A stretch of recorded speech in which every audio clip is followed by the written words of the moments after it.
Hello मेरे class 8 के dear students. आप सभी का बहुत बहुत नहीं, बहुतों से बहुत स्वागत है ताबड़तोड़ तैयारी के इस इम्पोर्टेंट वीडियो में। इस वीडियो में हम आप लोगों के लिए यानी कि क्लास 8 के लिए लेकर के आए हैं हिंदी का एक ताबड़तोड़ वीडियो, ताबड़तोड़ पीडीएफ का वीडियो, जिसमें से बहुत ज़्यादा क्वेश्चन ऐसा है जो कल का पेपर में छप गया है। यानी कि कल का जो पेपर में छप गया है वो आज की इस वीडियो में हम आप लोगों को बताने वाले हैं। बहुत सारा क्वेश्चन ऐसा देखने को मिलेगा आपको। तो देरी न करते हुए वीडियो को शुरू करते हैं और सबसे पहले आप लोगों को समझाते हैं कि किस तरह से आप लोगों को आंसर हल करना है परीक्षा में। तो सबसे पहला बात आप याद रखिए कि इस वीडियो में हम देखने वाले हैं झारखंड शिक्षक अनुसंधान एवं प्रशिक्षण परिषद रांची झारखंड के द्वारा यानी कि जेक के द्वारा जारी किया गया मॉडल प्रश्न पत्र, ठीक है ना, जिसमें वस्तुनिष्ठ प्रश्न है और ये मॉडल है 23-24 का। ठीक है, इसमें आप लोगों को समय 1 घंटा मिलेगा। टोटल क्वेश्चन 50 रहता है, आप सभी जानते भी होंगे। वीडियो शुरू करने से पहले आप लोग को एक चीज़ बता देना चाहते हैं कि इस वीडियो को आप शेयर कर दीजिए उन दोस्तों के साथ। साथ ही साथ आप चैनल को सब्सक्राइब कर लीजिए, क्योंकि ये वीडियो आप लोग के लिए इंपॉर्टेंट नहीं है, ये चैनल भी आप लोग के लिए इंपॉर्टेंट है, क्योंकि इसमें क्लास 9 से लेकर के 10 तक का अच्छे से अच्छा तैयारी किया जाता है। ठीक है, तैयारी करवाया जाता है। तो चलिए यहाँ पर हम शुरू करते हैं वीडियो को। और एक बात, अगर आप परीक्षा दे देते हैं तो आकर के इसी यूट्यूब चैनल में वीडियो मिल जाएगा, जिससे आप अपना आंसर मिला सकते हैं। चलिए देखते हैं अब वीडियो। देखिए, सबसे पहला है निम्नलिखित गद्यांश को पढ़कर उससे दिए गए प्रश्नों के सही उत्तर का चयन करें, यानी कि प्रश्न उत्तर बनाना है। तो ये तो सवाल कोई भी कर लेगा, ठीक है, ये सवाल इतना ज़्यादा इजी रहता है। यहाँ पर गद्यांश को पढ़ना है और गद्यांश को पढ़ करके नीचे जो क्वेश्चन दिया उसका आंसर देना है। तो ये सब सारा क्वेश्चन तो आप लोग आराम से कर लीजिएगा, क्योंकि ये सब सारा क्वेश्चन का उत्तर तो गद्यांश में ही रहता है। तो इसको हम अभी स्किप करें, मतलब कि छोड़ दे रहे हैं। मेन पॉइंट आता है यहाँ पर, देखिए ये वाला इंपॉर्टेंट है। छात्रावास में स्थान पाने हेतु, यानी कि छात्रावास मतलब हम लोग उसको बोल सकते हैं हॉस्टल, ठीक है ना। हॉस्टल में स्थान पाने हेतु प्रधान अध्यापक को लिखे गए आवेदन पत्र के रिक्त स्थान के सही विकल्प द्वारा भरे। देखिए यहाँ पर एक आप लोगों को एप्लीकेशन मिलेगा, यानी कि आवेदन मिलेगा, दरखास्त मिलेगा। इसको आप लोगों को भरना है। यहाँ 2 नंबर या 4 नंबर है, तो 1 नंबर कहाँ है जी? 1 नंबर हो सकता है नीचे होगा, ठीक है। तो देखिए सबसे पहले इधर क्या लिखा हुआ है दाहिना साइड में, तो दिनांक लिखा हुआ है। फिर सेवा में श्रीमान, यहाँ पर प्रधानाध्यापक भराएगा, ठीक है ना, 3 नंबर में। तो 3 नंबर का ऑप्शन देखते हैं। देखिए, मैनेजर बिल्कुल गलत, एडिटर बिल्कुल गलत, प्रधानाध्यापक बिल्कुल सही। 3 नंबर का हो जाएगा आप लोगों का कितना? तो ऑप्शन नंबर सी, ठीक है। चलिए उस तरह से चौथा नंबर में कौन सी भराएगा, पहले देख लेते हैं चौथा नंबर क्या है। सविनय महाशय भराएगा, क्या भराएगा? महाशय। उसके बाद महाशय के बाद सविनय महाशय, सविनय निवेदन, सॉरी, सविनय निवेदन है कि निवेदन भरा गया, यानी कि ऑप्शन नंबर देखिए, क्वेश्चन नंबर चौथा का ऑप्शन नंबर ए सही होगा, ठीक है, निवेदन भरा गया यहाँ पे। चलिए 5वां नंबर में क्या दिया हुआ है, तो 5 नंबर में यहाँ पर देखिए क्या भराएगा कि और प्रतिदिन 10 किलोमीटर दूर से विद्यालय पढ़ने के लिए आया करता हूँ। अतएव मुझे विद्यालय के डैश में स्थान देने की कृपा करें, ठीक है ना। तो कहाँ पर? छात्रावास में स्थान देने की कृपा करें। 5 नंबर में छात्रावास भरा गया, यानी कि ऑप्शन नंबर कितना में है? देखिए ऑप्शन नंबर सी में है, 5 का सी में छात्रावास, ठीक है। चलिए अब छठा क्वेश्चन शुरू करते हैं। देखिए छठा क्वेश्चन बनाने के लिए आपको यहाँ पर अब शुरू होता है आप लोग का मेन खेल। यहाँ से बिल्कुल समझ लीजिए कि आप लोगों का मेन खेल यहाँ से शुरू है, क्योंकि यहाँ से आप लोगों का ग्रामर सेक्शन मतलब व्याकरण का खंड शुरू होता है। चलिए व्याकरण का खंड का छठा क्वेश्चन, यानी कि इस पीडीएफ का छठा क्वेश्चन और ग्रामर का पहला क्वेश्चन बोल सकते हैं। क्या है? रात तत्भव शब्द है, तत्सम शब्द क्या होगा? देखिए आप लोगों ने तत्भव और तत्सम जरूर पढ़ा होगा। तो रात या अगर तत्भव शब्द है तो रात का तत्सम क्या होगा? ठीक है, तो ये होगा आप लोगों का क्या होगा? रात्रि, यानी कि ऑप्शन नंबर ए सही हो जाएगा यहाँ पे आपका, ठीक है। चलिए उसी तरह से हम 7 नंबर क्वेश्चन देखते हैं। क्वेश्चन ने पूछा है सूर्य का उचित पर्यायवाची शब्द होगा। देखिए सूर्य उसका उचित पर्यायवाची मतलब सबसे बेटर, यानी कि सबसे सही पर्यायवाची कौन सा होगा? ए में दिया है दुनिया, दो में दिया है सदन, सी में दिया है भास्कर और डी में नंबर में दिया है नभ, ठीक है। तो इसका सही होगा भास्कर, यानी कि ऑप्शन नंबर सी सही होगा। चलिए अगला क्वेश्चन हम देखते हैं 8वां नंबर क्वेश्चन है तुम घर जाते हो, इस वाक्य में तुम क्या है? तो इस वाक्य में तुम जो है वो सब्जेक्ट है। क्या है? सब्जेक्ट। हिंदी में उसको हम लोग सर्वनाम बोलेंगे, ठीक है ना। सर्वनाम है, ठीक है ना, यानी कि प्रोनाउन है। तुम मतलब यू, ठीक है ना। ये क्या है? प्रोनाउन वर्ड है। तो आप लोग को प्रोनाउन यानी कि सर्वनाम भी पढ़ लेना है हिंदी में, ठीक है, कुछ कुछ देख लेना है। चलिए शुद्ध शब्द कौन सा है? यहाँ पर शुद्ध शब्द का चूज करना है 9 नंबर में, ठीक है। क्या बोल रहा है? तो पारिवारिक, पारिवारिक ये भी है, ये भी पारिवारिक और ये भी पारिवारिक है, लेकिन सब कोई को लिखने का सब ऑप्शन का लिखने का तरीका अलग अलग है। तो इसका ए नंबर ऑप्शन सबसे अच्छा है, पारिवारिक, मतलब सबसे सही है, अच्छा नहीं सबसे सही है, ठीक है। चलिए अब हम लोग 10 नंबर क्वेश्चन देख लेते हैं। देखिए 10 नंबर क्वेश्चन में यहाँ पर क्या पूछा गया है कि कल मेरे घर में गोपाल आया था, इस वाक्य में गोपाल क्या है। देखिए कल मेरे घर में गोपाल आया था, तो गोपाल यहाँ पर क्या है, तो गोपाल है आप लोगों का संज्ञा या सर्वनाम या विशेषण या तो फिर प्रतिवेशन। तो गोपाल जो है संज्ञा यानी कि नाउन है, किसी की चीज का नाम है, किसी व्यक्ति का नाम है गोपाल, तो ये आप लोगों का संज्ञा हो जाएगा, यानी कि ऑप्शन नंबर ए सही होगा। चलिए अगला क्वेश्चन हम लोग देखते हैं यहाँ पर 11 नंबर।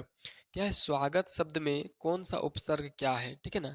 देखिए स्वागत शब्द में कौन सा उपसर्ग क्या है, कौन सा उपसर्ग क्या है, यानी कि सवाल कौन सा उपसर्ग में पूछा जा रहा है, ठीक है। तो इसका सही आंसर होगा सु, ठीक है ना। सु क्या है, वो उपसर्ग है। चलिए अगला क्वेश्चन देखते हैं हम यहाँ पे 12 नंबर का। क्वेश्चन में पूछा गया है सार्थक शब्द का विलोम होगा। सार्थक का विलोम यानी कि उल्टा शब्द क्या होगा, तो इसका उल्टा होता है निरर्थक, यानी कि ऑप्शन नंबर ए में दिया है निरर्थक, ठीक है। चलिए अगला क्वेश्चन देखते हैं हम लोग 13 नंबर का क्वेश्चन, ठीक है। क्वेश्चन बोल रहा है प्रतिकूल कार्य करना से संबंधित मुहावरा है। देखिए प्रतिकूल मतलब उल्टा कार्य करना, तो इससे संबंधित मुहावरा कौन सा है, मतलब किस मुहावरा का अर्थ होता है प्रतिकूल कार्य करना। देखिए ए नंबर में दिया एड़ी चोटी एक करना, नहीं होगा, ठीक है। उसके बाद देखिए दिया हुआ है ओखली में सिर देना, बिल्कुल नहीं होगा। देखिए उल्टी गंगा बहना, ये ऑप्शन बिल्कुल सही है, ठीक है ना। उल्टी गंगा बहना का मतलब होता है प्रतिकूल कार्य करना, मतलब उल्टा पुल्टा कार्य करना, ठीक है। चलिए अगला क्वेश्चन देखते हैं हम लोग यहाँ पर 14 नंबर। 14 नंबर क्वेश्चन है निराशा शब्द का संधि विच्छेद होगा। निराशा शब्द का संधि विच्छेद मतलब उसको तोड़ के कैसे लिख सकते हैं, तो जब हम लोग निराशा शब्द को तोड़ेंगे तो नी जोड़ आशा होगा। नी जोड़ आशा किस में है, नी जोड़ आशा किस में, आप यहाँ पर देख सकते हैं। तो नी जोड़ आशा है आप लोग का ऑप्शन नंबर डी में, यानी कि ऑप्शन नंबर डी यहाँ पर आप लोग का सही हो जाएगा, ठीक है। चलिए अब हम लोग देखते हैं 15 नंबर का क्वेश्चन, ठीक है। 15 में पूछा गया है कि नीति शब्द में इक प्रत्यय लगाने से नया शब्द हो बनेगा। देखिए नीति शब्द, ठीक है ना, उसमें अगर हम लोग कौन सा प्रत्यय लगाएंगे इक, तो कौन सा शब्द बनेगा, नीतिक बनेगा कि नैतिक बनेगा कि नैतिक बनेगा कि नैतिक बनेगा, ठीक है। तो यहाँ पर जो ये नीति शब्द उसमें जब हम लोग इक लगाएंगे तो वो बन जाएगा नैतिक, यानी कि ऑप्शन नंबर सी सही होगा। चलिए अगला क्वेश्चन देखते हैं हम लोग 16 नंबर, ठीक है। क्वेश्चन पूछा गया है मान शब्द में अप उपसर्ग लगाने से नया शब्द क्या बनेगा, ठीक है। मान शब्द, ठीक है, उसमें अगर आप अप लगा दीजिएगा शब्द तो कौन सा उपसर्ग बनेगा, ठीक है। तो ये बनेगा आप लोग का अपमान, ठीक है ना, अपमान। मान में अगर हम लोग अप लगा देंगे तो अपमान बन जाएगा। चलिए 17 नंबर क्वेश्चन क्या है, जय शब्द का विलोम होगा। जय शब्द का विलोम मतलब कि उल्टा शब्द क्या होगा, ठीक है। तो जय का उल्टा क्या होता है, पराजय, यानी कि ऑप्शन नंबर बी में है ये वाला, ठीक है। देखिए ऑप्शन नंबर बी पराजय, ठीक है। चलिए उसी तरह से हम लोग 18 नंबर क्वेश्चन देखते हैं क्या पूछा गया है। 18 में है अभिनेता शब्द का स्त्रीलिंग क्या होगा। अभिनेता मतलब कि होता है हीरो, ठीक है, तो उसका स्त्रीलिंग क्या होगा, अभिनेत्री होगा, ठीक है ना। अभिनेत्री किसमें है, ऑप्शन नंबर ए में, ठीक है। अभिनेत्री 18 का ए सही है। चलिए अब हम लोग देखते हैं 19 नंबर। 19 नंबर क्या है, कमला ने रोटी खाई कारक पहचाने, ठीक है। देखिए कमला है और उसने रोटी खाई, तो यहाँ पर कौन सा कार्य हो रहा है, ठीक है ना, कारक पहचानना है, ठीक है ना। तो करता है कि कर्म है कि करण है कि अपदान है, ठीक है। तो इसका सही आंसर हो जाएगा आप लोगों का करता है, क्या है, करता है, यानी कि ऑप्शन नंबर ए सही होगा। चलिए अगला क्वेश्चन चलते हैं हम लोग 20 नंबर। 20 में दिया हुआ है देवनागरी किसकी लिपि है, ठीक है। तो देवनागरी पंजाबी की है कि हिंदी की है, अंग्रेजी की है, उर्दू की है। इस सवाल का जवाब तो सबसे आसान है, इस सवाल का जवाब है हिंदी की है। आप लोग को परीक्षा में भी लिखने के लिए आता है कि देवनागरी जो है लिपि किस चीज़ की है, यानी कि हिंदी की लिपि, हिंदी भाषा की। हर भाषा की कोई ना कोई लिपि होती है, तो हिंदी भाषा की लिपि देवनागरी है, ठीक है। चलिए 21 नंबर क्वेश्चन कह रहा है पुष्प की अभिलाषा, यानी कि पुष्प का जो शौक है शीर्षक कविता में किसकी इच्छा व्यक्त की है, व्यक्त है, ठीक है। पुष्प का अभिलाषा जो शीर्षक उसमें किसका इच्छा व्यक्त है, सूचित है, ठीक है। तो ए में दिया है लता, बी में दिया है पत्ता, सी में दिया है पुष्प और डी में दिया है फल, ठीक है। तो इसका सही आंसर होगा पुष्प का, यानी कि ऑप्शन नंबर सी का। चलिए अगला क्वेश्चन चलते हैं हम लोग 22 नंबर क्वेश्चन। क्वेश्चन में पूछा गया है छोटे जादूगर के लिए लेखक ने कितने टिकट खरीद कर दिए। देखिए छोटा जादूगर के लिए लेखक जो है कितने कितने टिकट खरीदे थे। तो ऑप्शन ए में दिया है 12, बी में दिया है 10, सी में दिया है 16, डी में दिया है 13। तो कितना टिकट खरीदा था, 12 टिकट। अब देखिए यहाँ पर जो हम क्वेश्चन देख रहे हैं सारा का सारा क्वेश्चन किताब से है। तो ये जो क्वेश्चन है आप लोगों के लिए वीवीआई नहीं मोस्ट वीवीआई है, क्या है, मोस्ट वीआई मतलब बहुत ज़्यादा इंपॉर्टेंट है। अगर इन क्वेश्चन को आप लोग स्किप कर दीजिएगा तो शायद आप अच्छा मार्क्स नहीं ला सकिएगा कल का एग्जामिनेशन में, ठीक है। इसलिए आप लोग इस वीडियो को स्किप नहीं कीजिए, इस पीडीएफ को, इस क्वेश्चन को स्किप नहीं कीजिए, पूरा 50 तक देख लीजिए, ज़्यादा बाकी नहीं है, जल्दी जल्दी करवा देते हैं। चलिए यहाँ पर 23 में क्या है, किसका ज्वर सबसे भयानक होता है, ठीक है ना। किसका ज्वर, सत्संग का, कुसंग का, कि सच्चाई का, कि बीमारी का। तो कुसंग का जो ज्वर है वो सबसे भयानक होता है, ठीक है। चलिए अगला क्वेश्चन देखते हैं हम लोग, 14 नंबर, जल्दी जल्दी करवाते हैं, देख लीजिएगा। 14, पथ की पहचान शीर्षक कविता में, देखिए पथ की पहचान एक कविता का नाम है, उसमें कवि पथ की पहचान करने को कहते हैं क्योंकि, मतलब कवि के अनुसार इस कविता में पथ का पहचान करना क्यों जरूरी है। तो पथ पथ का पहचान करना इसलिए जरूरी है क्योंकि सफलता प्राप्त करना आसान हो जाता है, यानी कि ऑप्शन नंबर यहाँ पर ए ही सही होगा, ठीक है। चलिए अगला क्वेश्चन देखते हैं हम लोग, 25 नंबर, ठीक है। क्वेश्चन है, पथ की पहचान शीर्षक कविता के अनुसार पथ पर कितने राही है, ठीक है, सॉरी राही गए हैं। मतलब पथ का पहचान जो कविता है उसके अनुसार, पथ मतलब रास्ता, ठीक है ना, इस रास्ता में कितने लोग जा चुके हैं। तो देखिए कवि के अनुसार इस रास्ता पर जा चुके हैं अनगिनत राही, यानी कि ऑप्शन नंबर सी सही होगा। पता नहीं है कि कितने राही, कितने लोग जा चुके हैं, गुजर चुके हैं इस रास्ते से, ठीक है। चलिए अब 26 नंबर क्वेश्चन देखते हैं। बड़े भाई साहब पाठ में बड़े भाई ने छोटे भाई के सामने पढ़ाई का कैसा चित्र खींचा है। देखिए बड़ा भाई साहब जो पाठ है उसमें बड़ा भाई ने छोटे भाई के सामने पढ़ाई का कैसा चित्र खींचा है। तो ए में दिया है खुशनुमा, बी में दिया है आड़ा तिरछा, सी में दिया है सीधा और डी में दिया है भयानक, ठीक है। तो इसका सही जो आंसर होगा वो होगा आप लोगों का, कैसा लाइन खींचा है, तो भयानक लाइन खींचा है, ठीक है, ऑप्शन नंबर डी सही होगा। चलिए अगला क्वेश्चन चलते हैं हम लोग, 27 नंबर क्वेश्चन। क्वेश्चन में बोल रहा है, अशोक का शस्त्र त्याग एकांकी में किस प्रसिद्ध ऐतिहासिक घटना का उल्लेख है। देखिए अशोक का जो शस्त्र त्याग है और ये जो एकांकी लिखा गया है इसमें किस प्रसिद्ध ऐतिहासिक घटना का उल्लेख किया गया है। तो इसमें कलिंग की, ठीक है ना, कलिंग की लड़ाई का उल्लेख है, यानी कि ऑप्शन नंबर ए सही होगा। चलिए अगला क्वेश्चन चलते हैं हम लोग, 28 नंबर का क्वेश्चन। देखिए इस क्वेश्चन में बोला गया है कि डायन एक अंधविश्वास कविता में बुढ़िया गांव के किस दिशा में रहती है। देखिए रहती थी, ठीक है। डायन एक अंधविश्वास जो है इस कविता में बुढ़िया गांव की किस दिशा में रहती थी। तो ए में दिया है पश्चिम, बी में दिया है उत्तर, सी में दिया है पूरब, डी में दिया है दक्षिण। इतना आसान क्वेश्चन का अगर आप आंसर नहीं जानिएगा तो मत जानिए, लेकिन हम आपको बताते हैं कि पूरब दिशा में रहती थी, ऑप्शन नंबर सी सही होगा। चलिए अगला क्वेश्चन हम लोग देख लेते हैं यहाँ पर 29 नंबर, यानी कि 29 नंबर, ठीक है। क्या क्वेश्चन है, किस किताब में डायन शब्द का उल्लेख नहीं है, ठीक है। कौन ऐसा किताब है जिसमें डायन शब्द का उल्लेख ही नहीं किया गया है, ठीक है। तो कानून की, ठीक है, कानून की किताब जो है उसमें डायन शब्द का उल्लेख नहीं किया गया, यानी कि ऑप्शन नंबर बी सही होगा। चलिए 30 नंबर क्वेश्चन देखते हैं, ठीक है।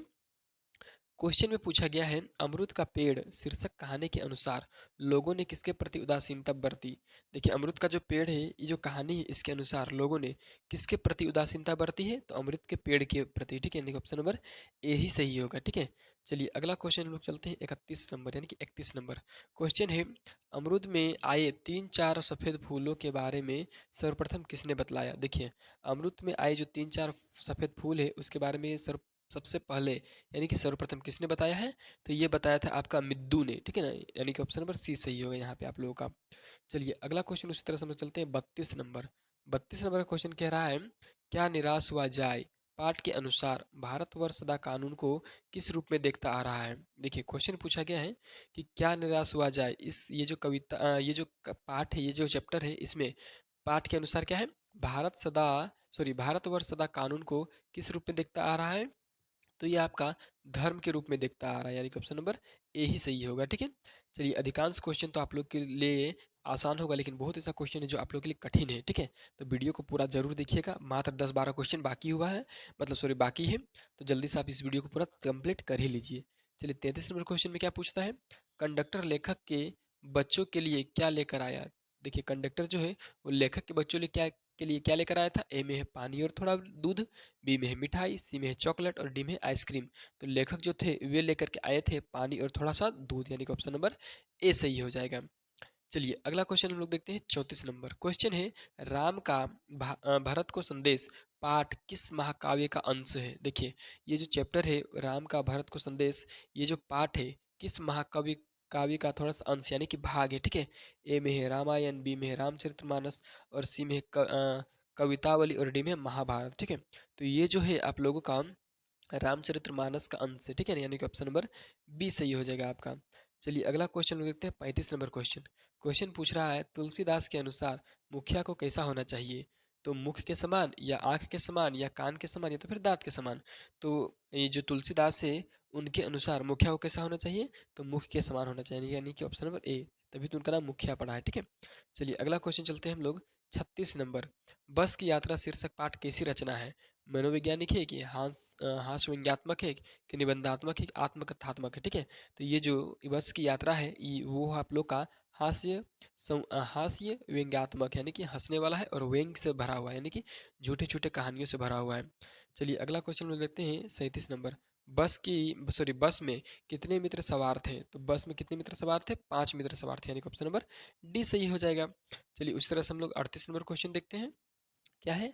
झारखंड के दो सपूत पाठ के अनुसार जयपाल सिंह को किस खेल से गहरा लगाव था? तो जयपाल सिंह मुंडा का आप नाम सुने ही होंगे, तो इनका लगाव सबसे ज्यादा था हॉकी से, यानी कि ऑप्शन नंबर ए सही होगा। ठीक है, चलिए अगला क्वेश्चन चलते हैं 39 यानी कि 39 नंबर क्वेश्चन है, छोटा नागपुर स्वर्ग का एक टुकड़ा है, यह किस पाठ का हिस्सा है? देखिए, छोटा नागपुर जो है वो स्वर्ग का एक टुकड़ा है, यह किस चैप्टर का भाग है? ठीक है, तो ये जो है आप लोगों का हुंड्रू का जलप्रपात का भाग है, यानी कि ऑप्शन नंबर बी सही होगा यहाँ पे। चलिए अगला क्वेश्चन 40 नंबर में चलते हैं। हुंड्रू का जलप्रपात का संबंध किस नदी से है? तो हुंड्रू का जो जलप्रपात चैप्टर है उसका संबंध स्वर्ण रेखा नदी से, यानी कि ऑप्शन नंबर डी सही हो जाएगा आप लोग का। चलिए अगला क्वेश्चन चलते हैं हम लोग 41 नंबर, फटाफट देख रहे हैं हम। अगर थोड़ा सा भी आप लोगों के मन में मन है कि हम लोग अच्छा नंबर लाएं तो इस वीडियो को एकदम स्किप करना ही नहीं है, बस और 10 क्वेश्चन बचा हुआ है मात्र। ठीक है, क्वेश्चन है 41 का, बूढ़ी पृथ्वी का दुख कविता के कवि कौन है? ठीक है, तो सबसे पहले आप समझ लीजिए कि कविता और चैप्टर दोनों का जो लेखक और कविता का नाम है बहुत ज़्यादा पूछा जाता है, तो इसमें आप लोग को थोड़ा सा ध्यान दे देना है। ठीक है, लेकिन अभी जो बता रहे हैं उसमें पहले ध्यान दे लीजिए। तो ये है आप लोग का निर्मला पुतुल, यानी कि ऑप्शन नंबर ए सही हो जाएगा। ठीक है, चलिए अगला क्वेश्चन चलते हैं हम लोग 42 नंबर। ठीक है, क्वेश्चन कह रहा है, गुरु शिष्य नामक संस्मरण में लेखक ने किसका संस्मरण किया है? ठीक है, ये जो गुरु शिष्य नामक जो संस्मरण लिखा गया है इसमें लेखक ने किसका स्मरण किया है? तो लेखक जो है यहाँ पर स्मरण करते हैं आचार्य हजारी प्रसाद द्विवेदी का, यानी कि ऑप्शन नंबर बी सही होगा। चलिए अगला क्वेश्चन 43 में क्या है? गुरु शिष्य नामक पाठ में लेखक को किस शहर की याद सता रही थी? देखिए, इस क्वेश्चन में पूछा गया है कि गुरु शिष्य नामक पाठ जो है उसमें लेखक को किस शहर की याद सता रही थी? तो कानपुर की, यानी कि ऑप्शन नंबर सी सही हो जाएगा। ठीक है, चलिए अगला क्वेश्चन चलते हैं हम लोग 44 नंबर, पूछता है, अपराजिता शीर्षक पाठ के रचनाकार निम्नलिखित में से कौन है? यानी कि जो अपराजिता लिखा गया है इसके रचनाकार कौन है? ठीक है, ए में है मुंशी प्रेमचंद, बी में है शिवानी, सी में है ज्ञान रंजन और डी में है रामचंद्र शुक्ल। तो इसके जो रचनाकार है वो है आप लोगों का शिवानी, यानी कि ऑप्शन नंबर बी सही हो जाएगा आप लोग का। चलिए 45 नंबर क्वेश्चन है, डॉक्टर चंद्रा के एल्बम के अंतिम पृष्ठ पर किसकी तस्वीर थी? तो अंतिम पृष्ठ पर माँ की तस्वीर थी, यानी कि ऑप्शन नंबर ए सही हो जाएगा आपका। चलिए अगला क्वेश्चन चलते हैं हम लोग 46 नंबर। ठीक है, देखिए 46 नंबर क्वेश्चन पूछा गया है कि डॉक्टर चंद्रा ने किसके सफल जीवन की कहानी पढ़ी थी? तो डॉक्टर चंद्रा जो थे वो डॉक्टर किनके वर्गिज, वो डॉक्टर वर्गिज के सफलता की कहानी पढ़े हुए थे। चलिए अगला क्वेश्चन है 47 नंबर, पन्ना पन्ना बोलता है पाठ के अनुसार शुभांगी के घर में खुशी का माहौल कब से छाया हुआ है? देखिए, शुभांगी के घर में कब से खुशी का माहौल छाया हुआ है? जब से, यानी कि सुबह से, ऑप्शन नंबर ए सही होगा। जब से शुरुआत होता है दिन का, यानी कि सुबह से। ठीक है, चलिए अगला क्वेश्चन है 48 नंबर, और बस एक दो क्वेश्चन ही बाकी है। 48 नंबर क्वेश्चन क्या पूछ रहा है? शुभांगी की बुआ क्या बन गई थी? तो शुभांगी की जो बुआ है वो आईएएस बन गई थी, यानी कि ऑप्शन नंबर डी सही होगा इसका। ठीक है, चलिए अगला क्वेश्चन देखते हैं 49 और 50 क्वेश्चन लास्ट 49। ठीक है, चलिए 49 नंबर क्या बोल रहा है? तो व्याकरण के प्राचीन ग्रंथ में किसे धर्म स्वभाव कहा गया है? देखिए, व्याकरण का जो प्राचीन ग्रंथ है उसमें किसको धर्म स्वभाव कहा गया है? ठीक है, इस सवाल का सही जवाब होगा आप लोग को तालाब को। ठीक है ना, ऑप्शन नंबर सी सही होगा। चलिए अब अगला क्वेश्चन देखते हैं, लास्ट क्वेश्चन है 50। देखिए क्वेश्चन पूछा गया है, तालाब बांधता धर्म स्वभाव पाठ के अनुसार अमावस और पूनों में को किसान खेत में क्या नहीं करते थे? तो क्या नहीं करते थे? काम नहीं करते थे, यानी कि ऑप्शन नंबर ए सही होगा आप लोग का। ठीक है, तो देखिए इस प्रकार से हम आप लोगों को इंपॉर्टेंट वीडियो दिए हैं। अगर आप लोग को तनिक लगा है कि ये वीडियो इंपॉर्टेंट है तो जल्दी से चैनल को सब्सक्राइब कर दीजिए। साथ ही साथ चैनल को सब्सक्राइब करना इसलिए ज़रूरी है क्योंकि अभी आप क्लास 8th में है, 9 जाएंगे उसके लिए भी इंपॉर्टेंट है, इंपॉर्टेंट क्वेश्चन मिलेगा। विश्वास नहीं, अपने भैया लोग दीदी लोग के साथ पूछिए, ठीक है। 10th में भी आप लोग को इंपॉर्टेंट क्वेश्चन मिलेगा। साथ ही साथ जब आप परीक्षा दे करके आइएगा, यानी कि अब कल अब आइएगा परीक्षा दे के, उसके बाद आप यहीं से आंसर मिला सकते हैं। इसी यूट्यूब चैनल में अपलोड होगा इसका आंसर। तो चलिए इस वीडियो को यहीं पे ख़त्म करते हैं।